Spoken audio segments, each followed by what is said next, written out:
সরাসরি মূল কথায় আসা যাক, ফরেক্স মার্কেটে টিকে থাকার আসল রহস্যটা আসলে কি? অনেকেই মনে করেন ট্রেডিং মানেই শুধু রাতারাতি প্রফিট করার জায়গা, কিন্তু সত্যি বলতে এটা হলো নিজের মূলধনকে সুরক্ষিত রেখে দীর্ঘমেয়াদে টিকে থাকার এক নিখুঁত রণক্ষেত্র। আজকের এই বিশ্লেষণে আমরা ফরেক্স মানি ম্যানেজমেন্টের একদম গভীরে গিয়ে দেখব কিভাবে এই মার্কেটে সার্ভাইভ করতে হয়। স্ক্রিনের এই চার্টটা একটু খেয়াল করুন, একটা ভয়ঙ্কর পরিসংখ্যান। প্রায় 90% ট্রেডার ক্রমাগত লস করেন এবং নিজেদের পুরো ব্যালেন্স জিরো করে ফেলেন। আর অন্যদিকে সফলতার মুখ দেখেন মাত্র 10%। এত বিশাল সংখ্যক ট্রেডার কেন ঝরে পড়ছেন? এই পরিসংখ্যানটাই আসলে চোখে আঙুল দিয়ে বুঝিয়ে দেয় যে সঠিক মানি ম্যানেজমেন্ট ছাড়া এই মার্কেটে টিকে থাকা কতটা কঠিন। তো চলুন প্রথমেই আলোচনা করা যাক এই ফাঁদ নিয়ে। কেন 90% ট্রেডার লস করেন? সাধারণত 3টি মারাত্মক ভুলের কারণে এই বিপর্যয়টা ঘটে থাকে। প্রথমত, খুবই দুর্বল মানি ম্যানেজমেন্ট, যা অ্যাকাউন্টের সুরক্ষাকে একেবারে ধসিয়ে দেয়।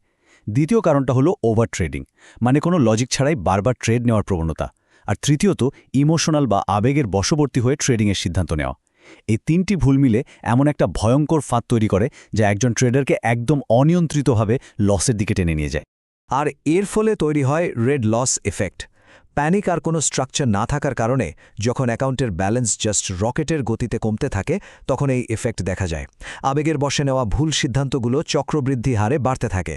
আর সত্যি বলতে, কিছু বুঝে ওঠার আগেই চোখের সামনে কষ্টার্জিত পুরো মূলধন হাওয়া হয়ে যায়। এটা একটা দুঃস্বপ্নের মতো। এবার আসা যাক টার্নিং পয়েন্টে, অর্থাৎ স্মার্ট মানি ম্যানেজমেন্ট আসলে কি। এই পার্থক্যটা বেশ ইন্টারেস্টিং। একদিকে আছেন একজন ইমোশনাল ট্রেডার, যিনি সারাক্ষণ আতঙ্কে থাকেন আর ঘন ঘন ওভার ট্রেড করেন। অন্যদিকে আছেন একজন স্মার্ট বা প্রফেশনাল ট্রেডার, যিনি ভীষণ সুশৃঙ্খল, যার প্রতিটি ট্রেড একদম হিসেব করা। একটা জিনিস পরিষ্কার করা দরকার, মার্কেটে টিকে থাকার জন্য মার্কেটকে যে নিখুঁতভাবে প্রেডিক্ট করতে হবে, ব্যাপারটা মোটেও তেমন নয়। বরং প্রয়োজন একটা স্থির এবং গোছানো সিস্টেম ফলো করা। তাহলে এই সিস্টেম মেনটেন করার টুলকিটগুলো কি? মূলত দুটো জিনিস, লট সাইজ এবং স্টপ লস। এখানে সবচেয়ে গুরুত্বপূর্ণ বিষয়গুলোর একটি হল সঠিক লট সাইজ নির্ধারণ করা।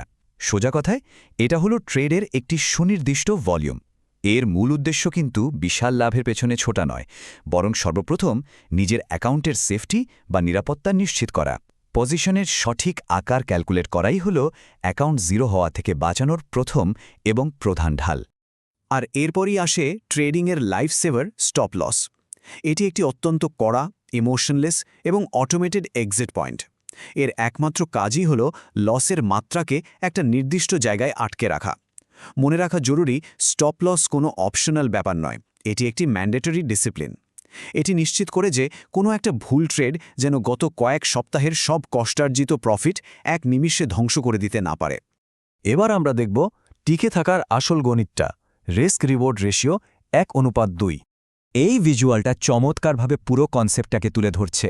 এখানে ঝুঁকির তুলনায় লাভের লক্ষ্যটা ঠিক দ্বিগুণ। মানে $1 রিস্ক নিলে টার্গেট থাকে $2 প্রফিট করার। এই ছোট্ট কিন্তু জাদুকরী গাণিতিক পরিবর্তনটি ট্রেডিংয়ের পুরো ডাইনামিক্স পাল্টে দেয় এবং যে কোনো পরিস্থিতিতে স্ট্রং একটা পজিশন নিশ্চিত করে। ট্রেডিংয়ের সবচেয়ে প্রশান্তিদায়ক ম্যাজিকটা কিন্তু এখানেই লুকিয়ে আছে। একবার ভাবুন তো, 10টা ট্রেড নিয়ে যদি 5টাতে লসও হয়, অর্থাৎ উইন রেট যদি 50%ও হয়, তারপরেও দিন শেষে কিন্তু অনায়াসে প্রফিটে থাকা সম্ভব। আর এটা 100% সম্ভব হয় শুধুমাত্র ওই 1:2 রিস্ক রিওয়ার্ড রেশিও অত্যন্ত কঠোরভাবে মেনে চলার কারণে। লাভ যখন লসের দ্বিগুণ হয়, তখন প্রতিটি ট্রেডে পারফেক্ট হওয়ার আর কোনো প্যানিক বা চাপই থাকে না। আলোচনার এই পর্যায়ে আমরা আসছি সমাধানের কথায়। ডিসিপ্লিন বা শৃঙ্খলাই হল টিকে থাকার মূল মন্ত্র। প্রসেসটা আসলে ধাপে ধাপে কিভাবে কাজ করে সেটা দেখা যাক। একজন অ্যামাচার থেকে প্রফেশনাল হয়ে ওঠার মূল ধাপ 3টি। প্রথমে হলো ধৈর্য, পারফেক্ট ট্রেডিং সেটআপের জন্য শান্ত হয়ে অপেক্ষা করা। দ্বিতীয় ধাপে আসে এক্সিকিউশন, অর্থাৎ সঠিক লট সাইজ এবং স্টপ লস ব্যবহার করে লজিক্যালি ট্রেডে এন্ট্রি নেওয়া। আর তৃতীয় ধাপটি হলো সার্ভাইভাল, যে কোনো পরিস্থিতিতে নিজের অ্যাকাউন্ট ব্যালেন্স রক্ষা করা। সত্যি বলতে এটাই হলো লং টার্ম সাকসেসের আসল ব্লুপ্রিন্ট। একটা কথা সবসময় মনে রাখা দরকার, রিস্ক ম্যানেজমেন্ট মানেই হল সার্ভাইভাল বা টিকে থাকা। এটি শুধুই কোনো মোটিভেশনাল কোট নয়, ফরেক্স মার্কেটের সবচেয়ে রূঢ় অথচ সত্যি কথা এটাই।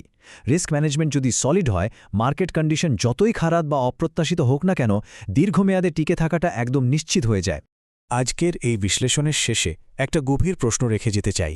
একজন ট্রেডারের চূড়ান্ত সফলতা কি সত্যি এই পাগলাটে মার্কেটকে নিখুঁতভাবে প্রেডিক্ট করার ওপর নির্ভর করে, নাকি নিজের ইমোশনকে কন্ট্রোল করে চরম শৃঙ্খলার সাথে শুধু নিজের ক্যাপিটাল বাঁচিয়ে টিকে থাকার উপর নির্ভর করে? উত্তরটা নিয়ে একটু ভাবলে হয়তো ট্রেডিংয়ের পুরো দৃষ্টিভঙ্গিটাই একেবারে বদলে যাবে।